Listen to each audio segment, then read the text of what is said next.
নহয় ছাৰ, এইটোতো নাজানো। ইয়াৰ আগত 2 মাহৰ আগত এনেকুৱা ভাবো কি মোৰ নামত এটা পেজ খুলি কোনোবাই দুশ্চক্ৰান্ত মানুহে এটা পেজ খুলিয়ে আমাৰ CM ছাৰক মানে ভাবুকি দিছিল।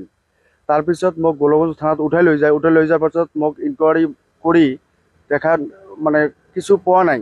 তাৰপিছত মোক গোলগঞ্জৰ পৰা মোক এৰি দিয়ে আৰু মোৰ মোবাইলটা এতিয়ালৈকে গোলগঞ্জ থানাতে আছে। মই মোবাইল আনাই নাই। আকৌ কালি এটা সজল সিং নামৰ এটা ধমকি মাৰিছিল। আজি ফিৰ আবাৰ তোমাৰ নিয়ে ৰকিবুল হোসেন সাহেবক ফিৰ আবাৰ আমাৰ তোমাৰ নিয়ে ধমকি মাৰিছিল। এইটো এইটো কাৰণত মই আজি গোলগঞ্জ থানাত গৈছোঁ। গোলগঞ্জ থানাত যাই কিনে মানে আমাৰ OC ছাৰক পোৱা নাই। আমি থানাৰ মজিদ এজাহাৰ দিবলৈ গৈছিলোঁ।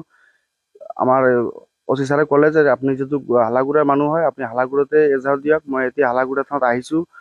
এজাহাৰ মই এতিয়া মানে হালাগুড়া থানাত দিছোঁ।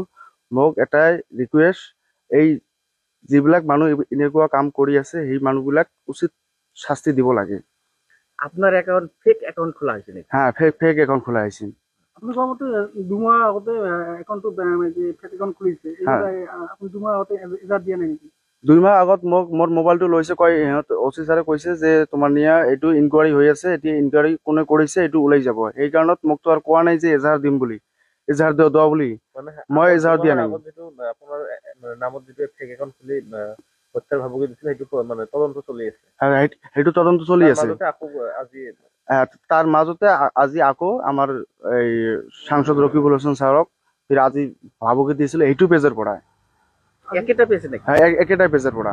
আৰু মই মোবাইল আনাই নাই। মোবাইল এতিয়ালৈকে থানাতে আছে, গোলগঞ্জ থানাতে আছে। আৰু আপুনি এতিয়া কি কৰিলে, এজাহাৰ দিলে নেকি? এতিয়া মই এজাহাৰ দিছোঁ। যিবিলাক মানুহ এনেকুৱা কাম কৰিছে সেই মানুহবিলাকক উচিত শাস্তি দিব লাগে।